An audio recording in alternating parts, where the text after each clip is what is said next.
Oh, what am I like?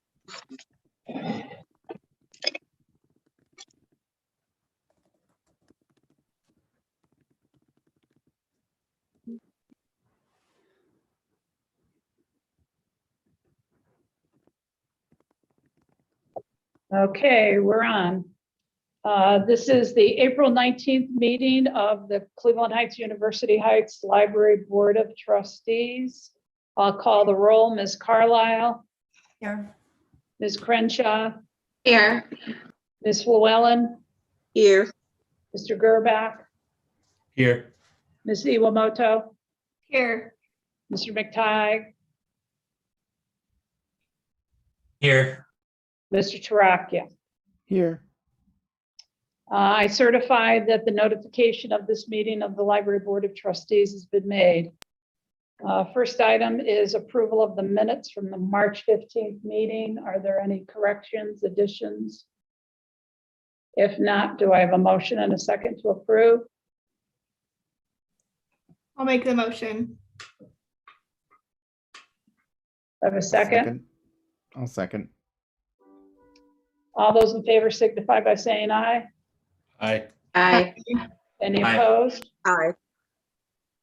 The first item we have on the agenda, I'd like to be able to read it to everyone that my Deputy Finance Director, Fiscal Officer, Amy Gerson, is retired, and I believe she will be watching this on YouTube along with some members of our family. So we wanted to make sure we were able to share our thoughts about what a valued employee she was. Whereas on April 14th, 2015, Amy Gerson joined the staff of the Cleveland Heights University Heights Public Library as the Assistant Finance Manager. And whereas Amy, who has provided outstanding service specifically in the administration of payroll services, retired on March 26, 2021. And whereas she will be remembered for her excellence in her work that contributed to the Certificate of Achievement for Excellence in Financial Reporting awarded to the library each year of her service. And whereas she will be remembered for her contributions on the 2017 HRIS Software Selection Task Force, which resulted in the selection of Kronos Workforce Ready, the library's first ever electronic and web-based timekeeping system. And whereas she was also instrumental in the implementation, design, and administration of Kronos Workforce Ready, specifically her efforts in transitioning the library from CMI to Kronos Workforce Ready payroll, time and attendance, and benefit modules. And whereas Amy has been praised for her cheerful internal customer service, especially to the materials selectors and the technical services department, and whereas she excelled in her natural abilities to train and educate staff, whether it be at new hire orientation, employee benefit enrollment meetings, or finance CMI training. And whereas she served on the benefits team to assist in the selection and implementation of employee benefits such as health, dental, and vision plans. And whereas she was a member of the Employee Resource Council Anthem Health Wellness Program that led the library to receiving an Outstanding Achievement Award. And whereas she delighted co-workers with her baking skills on birthdays and holidays. And where she will always be remembered for deep empathy and support that has been a source of comfort, warmth, and encouragement to many employees. And whereas her steadfast commitment to the library's positive image, her wisdom and dedication will be sorely missed. Now, therefore, be it resolved that this resolution upon her retirement be approved by the Library Board of Trustees and spread upon the minutes. Do I have a motion to approve? I'll motion. Do I have a second? Yeah. We wish Amy well in her retirement. And when I checked with her today to send her the link to this, I even kidded her saying that on Wednesday morning while we're all trudging to work in the snow, I hope she's sitting in a comfortable chair, reading a book, looking at the window, rather than having to clean up her car and get out here. So all those in favor of the resolution signify by saying aye. Aye. Aye. Any opposed? The next item is the Operations Committee, Mr. Gerbach. I will go through the financial reports. First thing I have to report is the deadline to file The final expenditure report for the CARES Act was on April 6th. I filed it on, I think, April 1st. We received $100,000 in CARES money that we spent on personal equipment supplies, technology, hotspots, and the like.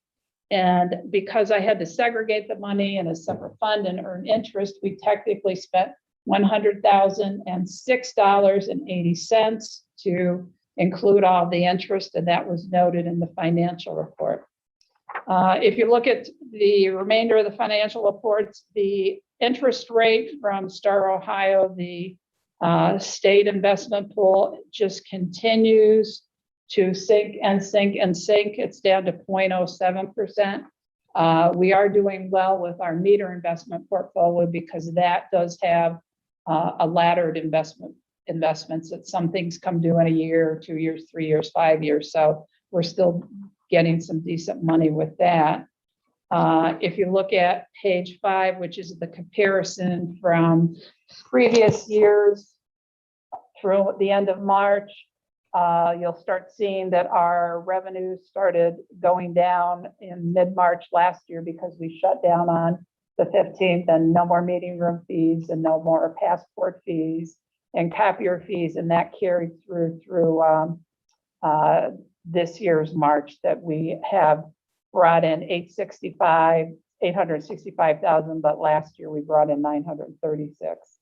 However, by that same token, we've also have our expenditures are 500,000 less than they were at this time last year. And when we look at the financial reports for April and May, that will be when things will be drastically different too, because we were closed with no people coming in here, and we were still paying people pandemic leave and didn't go into shared work Ohio or unemployment until June of last year.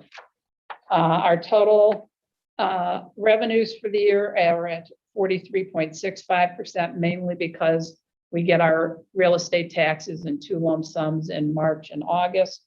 We're doing well on our expenditures, that even though the year is 25% over as of March, we've only spent 18% of our budget. And a lot of that is due to the fact that we budgeted for all the people that are coming back now. And I think last month we had 12 open positions. And I think as of beginning of April, we're down to only 5 open positions as we continue to hire people for our opening and back to regular hours as of May 10th. I don't have anything else of note to report. Any questions from anyone? Do I have a motion to approve the financial and investment reports for March? I Make the motion. motion.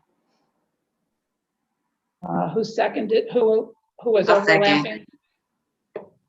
And who seconded? Gabe. Either or. I'm sorry, Dana. Dana. Okay. All those in favor signify by saying aye. Aye. Any opposed? Aye. The next item is an amendment to Appendix 9 dealing with the Service and Administration Policy and the American with Disabilities Act. Ms. Levin, would you like to explain what this will do? Yes, this is an addition to our service and administration policies. It will be placed in Appendix 9, which already has a disability accessibility statement.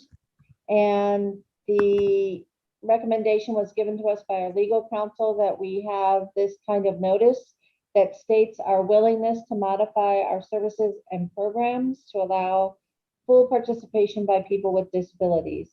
That includes all of our work with the dementia-friendly people that we have been working on and that we will have many programs about this summer. It names the director as the ADA coordinator. So if a grievance is filed, should be sent to the director, and all reports will be kept for 2 years per our retention policy. And just that it will be added permanently to our policy. So basically, like with many other things, it's good to have a way to submit a complaint and a procedure for responding within so many days, and it's all in there. And was this just a proactive ad, or did you guys get one recently that it's the reaction to, or this is just forward thinking? Well, very early in the year, we were already working with the Maximum Accessible Housing Authority in Cleveland. I had been talking to a resident whose name is Susan Hannibal about improving some access for her. She is in a wheelchair, and we had already set into motion a lot of changes for COVID to make things touchless. So we changed all of our outdoor doors. We are working on all of our bathroom doors. We have a number of other touchless water fountains, and we are always looking to improve how we approach these kinds of things. So in talking to the Maximum Accessibility people, they said, make sure your policies are up to date too. So I asked the lawyer what we should be doing, and he gave us this language. It was based on something from another agency in Ohio, and we copied it and modified it for the library. There's no other comments or questions. Do I have a motion to approve? Motion. Do I have a second? I'll second. All those in favor signify by saying aye. Aye. Any opposed? The next item is another amendment to the service and admin policy regarding fines, charges, and loan periods. Ms. De Niro Ackroyd, would you like to explain this one? Absolutely. I emailed the board probably a week or two ago with the suggestions for the updates to Appendix 1, which is the guidelines for fines and charges and loan periods in the service and administration policies. I wrote a brief resolution, asked all of you if you were good with me bringing it to tonight's meeting, and 4 out of 7 of you specifically responded and said yes. So I will go ahead and read the resolution. It's not terribly long. If you have additional questions, please let me know at the end. So the resolution reads, with the addition of loaning tablets, the library will have 17 discrete item types that are fine-free for all customers. At this time, the only remaining item types that incur overdue fines are hotspots and video games. The library decided to remove overdue fines for the overwhelming majority of our item types effective January 2018. That decision resulted in higher rates of lost items being returned and expressions of gratitude from the public. Both the reality and the fear of overdue fines are barriers to library use. Removing overdue fines from hotspots and video games will make our library 100% fine-free. So be it resolved that the Board of Library Trustees approves the removal of overdue fines on hotspots and video games. So Debbie, anything else that I need to say? Do you want to have? And we're the board changing vote on the this? title of it from guidelines for fines and Yes, charges. I and loan can periods. change I can go ahead and go into the next part, Right. which Sure. is to update the title of Appendix 1, because right away that says fines and charges, and we're taking them away. So I'm asking that with the passage of that agenda item, since the library will no longer charge overdue fines on any of the material that we own, that we change the title of Appendix 1 of the Service and Administration Policies to just simply material loan periods, in order to more accurately reflect the data contained in the appendix. So, any questions about either of those? Makes Kim, sense could to you me. just quickly, Yes. I'm sorry, Kim, No, could I you hear just you, Dana. quickly touch on the person that you gave us the info on in that email? I just thought that should be duly noted. Absolutely. Record. So Thank you. The recommendation to remove these fines, any overdue fines from hotspots and video games, came from our circulation services manager, Ty Emerson. Ty's been with us for almost 6 years now, and so he was a big part of spearheading our fine-free movement back when we were working on it during calendar year 2017 in order to make it effective of January 2018. And as I wrote in an email today that some of you hopefully saw, he educated himself, and now he's been kind of noted as a leader in the clean community as well as in Ohio. As I mentioned in that email, Ty gets calls from other clean libraries about how to go find free. He got interviewed for an article, and this was a couple of years ago, so I can't remember exactly the source. It might have been American Libraries or it might have been public libraries. And he also in 2019, he did a presentation at the statewide annual conference and he titled it, "Going Find Free is Overdue." So Ty's really continues to remind us about how to remove all barriers, or as many barriers as we can, to library use. So thank you, Dana, for reminding me to give Ty the credit that he deserves for this. Anything else I can answer for anyone? I'm really excited about this. Patty. So this might be more of a Nancy question. Whatever happened, and forgive me if this was already covered with the video game theft stuff. Like, how did that ever get resolved? Are we? Nancy, I know. At least some of the ringleaders of that theft ring got caught, and charges were brought down. I don't know where that stands, but Nancy, do you remember when that happened? Late fall of last year? It was, 2020? yeah, it was during COVID, they got caught, and they were under arrest, and I don't know what happened after that, but we can look on the docket and find out if they ever were found guilty. Yeah, I just meant from the library's perspective, since those are both, Right. I mean, they've probably had fines on them this long because they're like popular Right. items. So For I don't need to know how exactly it turned out. I just right, want for the general public's knowledge, this group of people was going around to every library, and they were checking out video games and DVDs and other things, and then keeping them. So on fictitious cards, so right. that there was really not an accurate name to link it back to. So they were, I know, oh, excuse me. They were That's charged okay. with fraud and theft, and I don't know what else.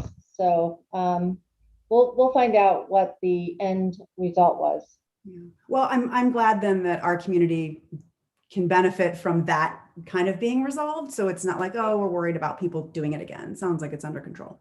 Right.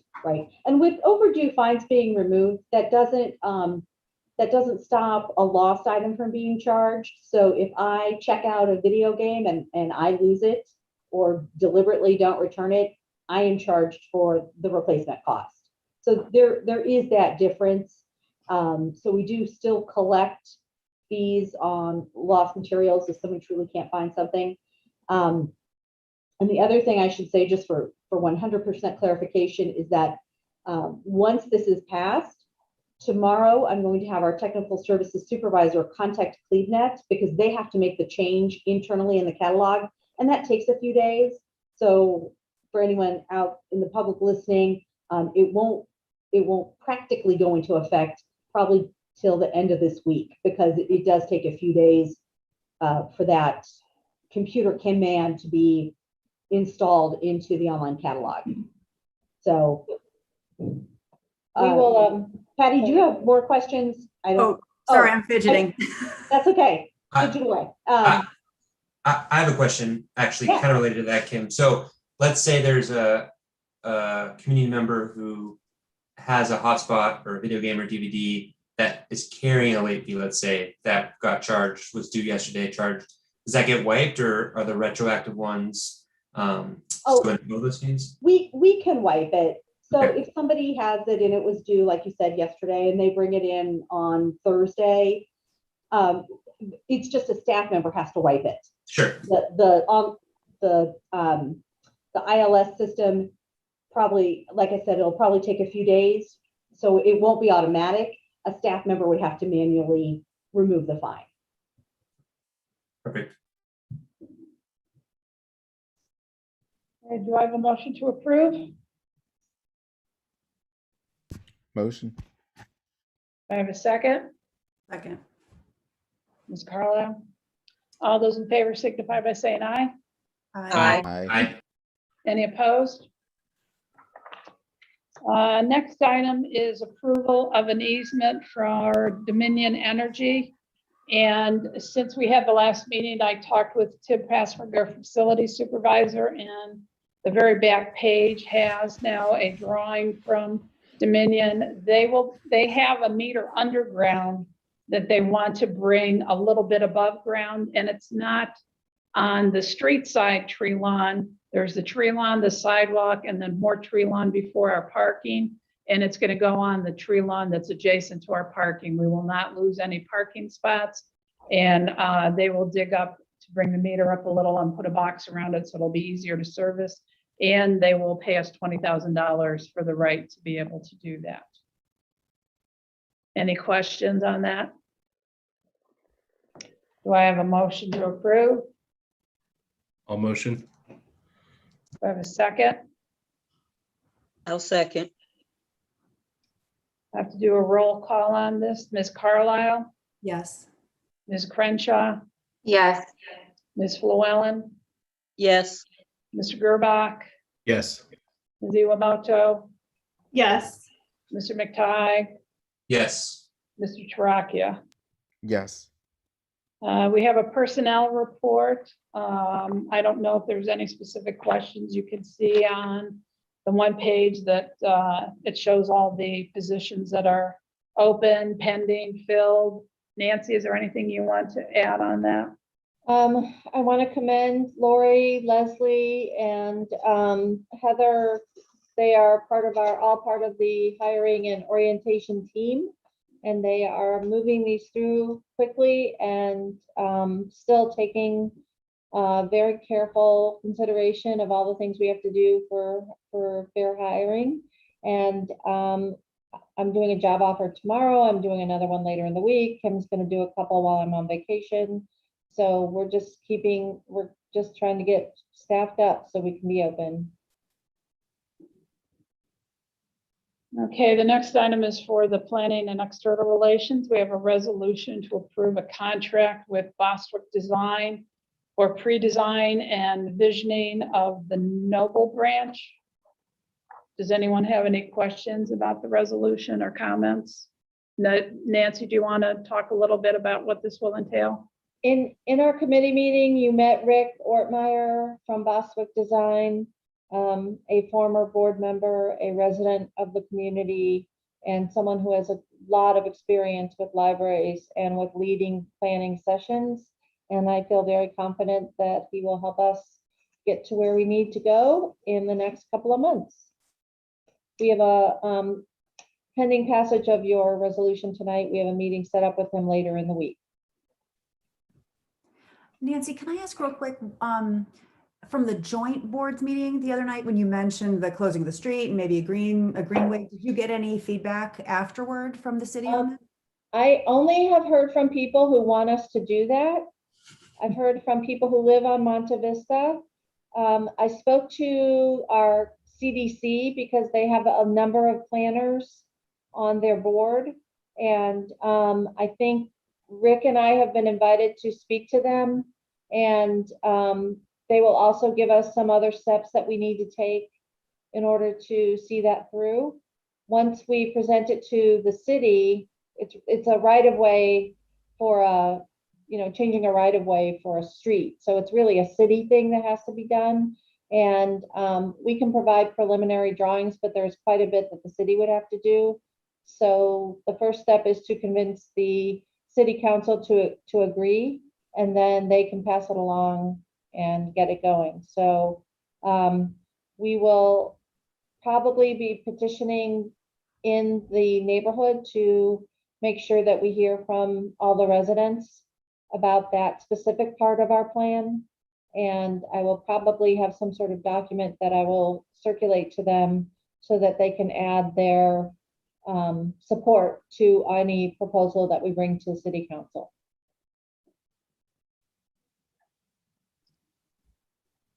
No further comments. Do I have a motion to I just have- approve?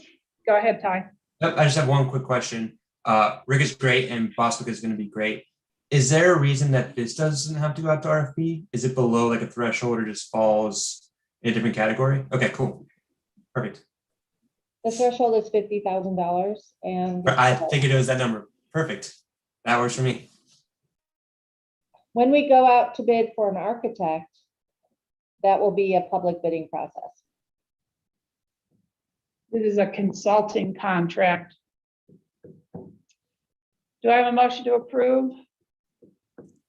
I move to approve. Do I have a second? I'll second.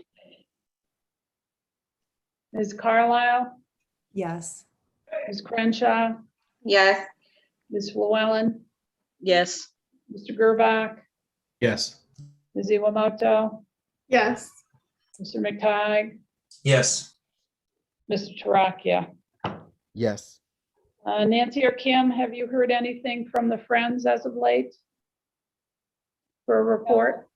They're just, they're still below their budget of what they hoped they would be bringing in at this point in the year. But that is absolutely to be expected because of the reduced use of the library due to COVID. And they are working on their scholarship for Kent State. And I believe they have 3 candidates that they are going to be awarding a scholarship to.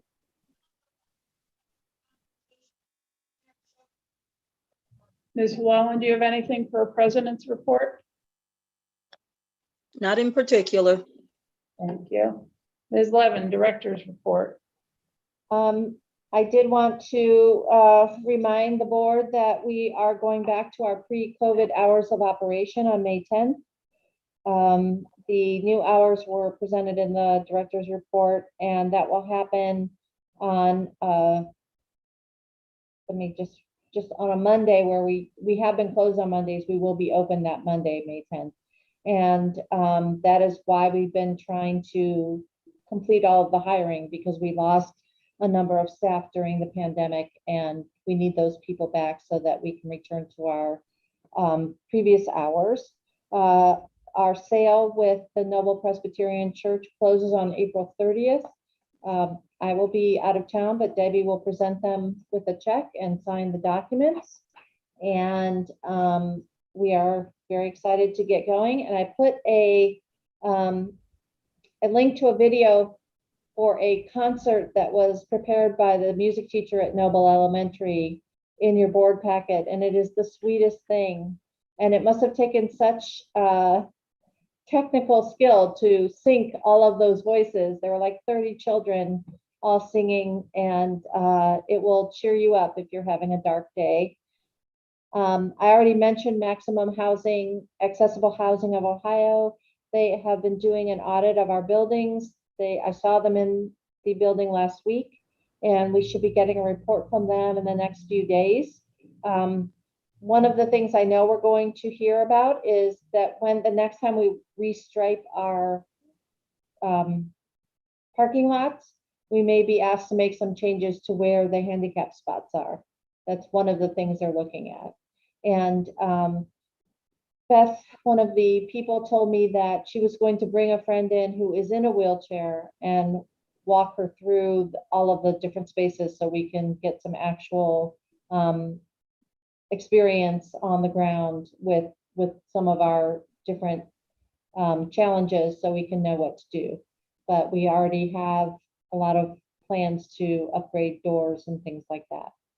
And those rules change every so many years. So when you do something that's up to code in 1 year, the code continues to change and modify. So I learned through this process that we have to go back and do these audits every so often to make sure that we're keeping up with the code. During National Library Week, which was last week, we provided all of our staff with a 1 hour off coupon to show them our appreciation. Certainly has been a rough year, and they have been very flexible, and we're extremely grateful for that. We also have been following up with some of our partners, and the Small Business Development Center provided us with some information for people who wish to contact them. They've been conducting all their business remotely, and they do have a phone number, 321-1633, where people can leave a message for them if they wish to contact the Small Business Development Center. They do have a an area that they provide services for that is a number of counties. So they have found this Zoom environment very helpful. Our next food pantry is April 26th, which is next Monday. And hopefully the weather will cooperate for once and not rain on them. That would be good. And then Cheryl's provided all of the work she's been doing with the COVID test kits, the FEMA volunteers at Lee Road and Coventry who are signing people up for appointments to get vaccinated. And we were working with Dana and Metro Health to provide some videos to encourage people to get vaccinated, and they are airing on our YouTube, on our Facebook page for the rest of the week. So hopefully we will encourage about half of the eligible people in Ohio have not yet gotten their vaccine. In the government report, there will be 9 library issues on the ballot in Ohio in the May election. And we were reminded that the library will be required for elections in, August and September. One is for Marcia Fudge's congressional seat, and the other is the Cleveland Heights mayoral primary. And then we'll have our regular elections in November. So if anyone is interested in holding a book or a bake sale, hopefully by then we can offer that if COVID allows. We always ask that items be wrapped individually, and if worse comes to worse, people can eat them outside. So that is one of the best parts of having an election is the bake sale. Just saying. Also, we have been distributing test kits for COVID. We have quite a few. If anyone would like one, all they have to do is come in and ask. And these were offered by the state Department of Health, and we see no end in sight for us having them. So especially if you need it for a job or to fly somewhere, we're hoping to discourage anyone who thinks they have COVID from coming into the building. Please send someone else to pick them up. You can do them at home, and you do need access to a computer to register your results. And the PLF is exceeding estimates again. So hopefully that will continue to help out our budget. And as we plan for next year, we're being very conservative, and we will probably have an update for you on our forecast and the budget by June. That's it for me. Kim, you want to go ahead? Sure. If everybody's ready. I've included the 2020 strategic plan annual report with a very brief statement at the beginning because a lot of our staff members had goals that they wanted to do in January of 2020, and then by mid-March, it became apparent very quickly that a lot of those goals would have to change. But the great thing is that really every staff member did complete a strategic goal. Some of them are broken down very specifically within the report. For others, such as so many of our youth services staff provided online story times so quickly when the pandemic started.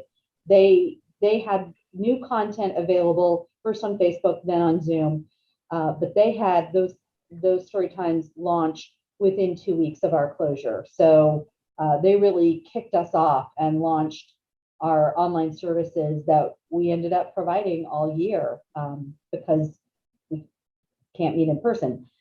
So that, like I said, kind of kicked us off.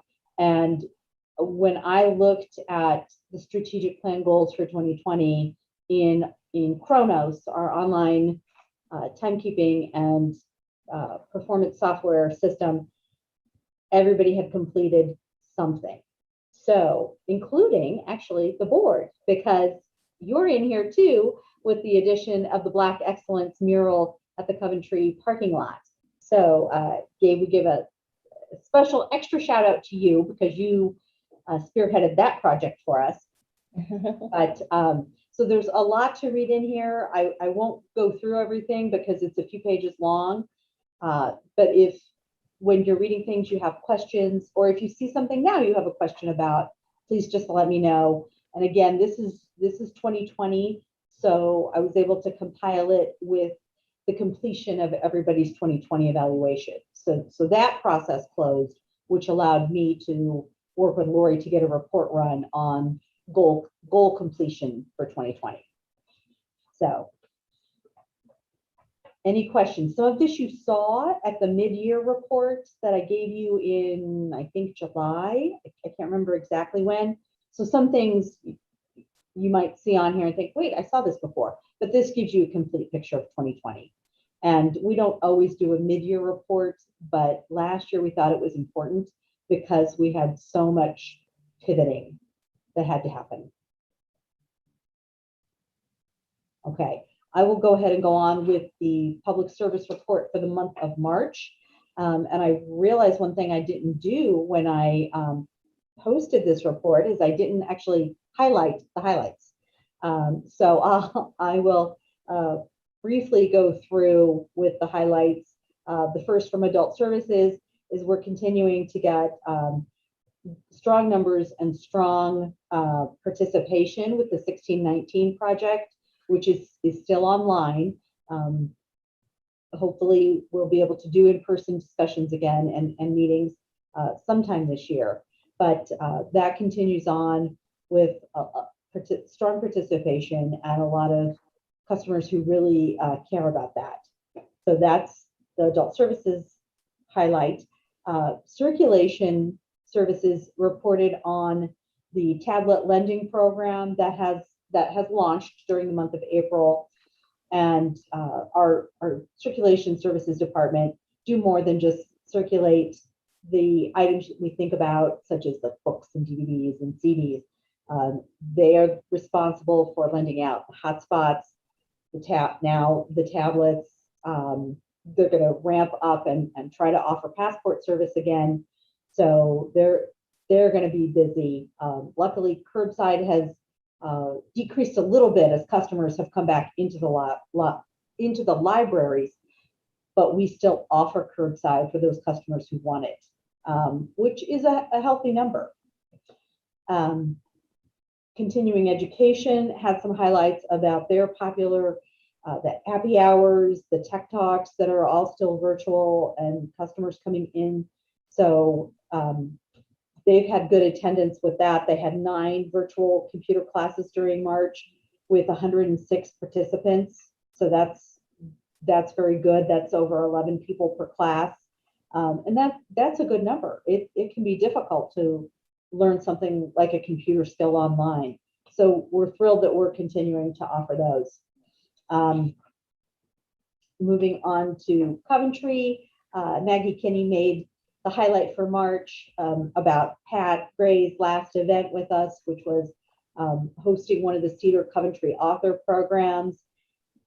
That's still popular. They had 21 people in March. Again, a really good number for a virtual program. Moving on to Noble, the staff has been working with students at Noble and Roxborough Elementary, pardon me, to do some online outreach, which they work very closely with the schools there and always have. So staff did some book talks and also just talked about what's happening at the library as well.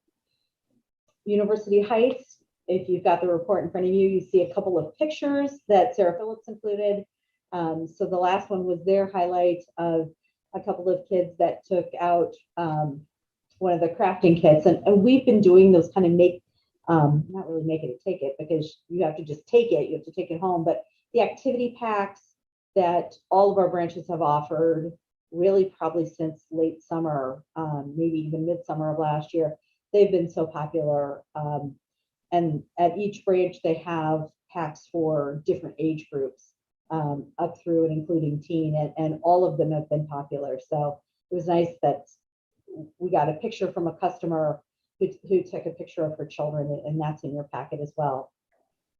And then finally, from Youth Services, Sam reported that 28 preschool classes, so not even 28 kids, 28 preschool classes have now joined the Wednesday Zoom story time. I can't even imagine how big that's getting, but the preschool Zoom attendance for March was 419, and that's for 9 Zoom story times. So quick division tells you that's those numbers are getting pretty big. So also the nice thing about that is that word gets out that these services are still being offered. We invite the community to participate whenever possible. Are there any questions about any of the highlights from March? I wanted to ask one question. I saw in the Noble report that someone attended a bystander intervention training or Yeah. webinar. I'm just curious if that's something maybe might be pursued for more staff. I think it's really important as there's been many more attacks, especially in the Asian American community. And a lot of times when that's happened, there have been people around and no one has intervened. And so it's something that I know I've been involved in promoting a little bit. And I think it's important with the libraries being a public space that the staff have that training. And looking at that, Steve Sanders is the person who attended that. And Steve is our refugee services librarian and is our primary contact with the Nepalese community. You've seen his name with various highlights and trainings before. So I can certainly touch base with Steve to find out who hosted the webinar, and if it's something we can get access to, if it was taped, that other staff could view it as schedules permit. So I'd be happy to send him an email and ask him some more details. Okay, I'm making a note right now. Thank you, Annette. And then we'll see if it's something we can offer out to other staff as well. All right, I will go ahead and move on. The first statistical report you see is the circulation breakdown for the month of March. And the number one thing here is that it really shows that that was our first full month of being reopened for the hours that we have right now, that customers could come back into the building, because every single line increased at every branch. Physical materials obviously took a big jump, but even a lot of our streaming and downloadables, they all increased as well. So that, I mean, it's what we expected, certainly, but it was great to see that degree of the community coming back in and picking out their own materials and taking the time to get many things. So we're hoping that continues just to increase. April, I imagine, will be pretty similar. And then May, once we open back up to our pre-COVID hours, I would hope that we see a nice healthy jump that month as well. Are there questions about anything with the circulation breakdown or just the circulation chart that's on page 29? It's all an increase. Visitor numbers, I was expecting an increase as well. One thing that caught my eye that Constance and I discussed is that the Noble visitor number is very big. And in fact, it's bigger than the Lee Road one. So she was going to take a look at the people counter at Noble. It is one of the older ones. The newer ones are at UH and Lee Road, while Coventry and Noble have older ones. So we're going to try to figure out what happened, because as it stands, Noble had about 700 more visitors according to this number, and we just don't think that's exactly correct. So I don't know. I've been going there quite a lot, Kim. thanks. I'm sure they appreciate It's it. all Max. It's all Max. So I mean, again, I expect that their numbers did increase, but to that degree, we just want to double check, because it's important to me to report out accurate statistics, and these are statistics that I have to report to the state. So I'm going to take a look, work with Matt Hoffman and Constance just to figure out, like, did something go a little wonky with their people counter? But otherwise, the other numbers seem in line with the kind of increase that we would expect. Kim, I do want to add one more thing. The little tablets that we're going to start circulating, that was really Matt Hoffman's project. We bought them during the pandemic, and he has worked very hard to get them to accept some of our apps and to wipe out all people's data when in between uses. So I did want to at least give him a shout out too, because he's been doing all the back of house work on those. Yes, that's great. Thank you, Nancy. Okay. And those launch at Lee Road to begin with. So we've got 10, we're launching it at Lee Road, and then we'll see how that goes and hopefully get those out to the branches as well. I think the last thing is that Debbie and I talked and decided not to bother putting in a meeting room report because there's no attendance and there's no money. So there's no, that's how it's been for a year. So we'll bring that report back when we have something to report. So If anything, I would anticipate with the elections coming up, once COVID hit, the Board of Elections was the only group that we really allowed in or was interested in holding training sessions for poll workers. So that could conceivably start up in June or July based on the August and September primary. So we'll bring it back once we start having groups coming in here.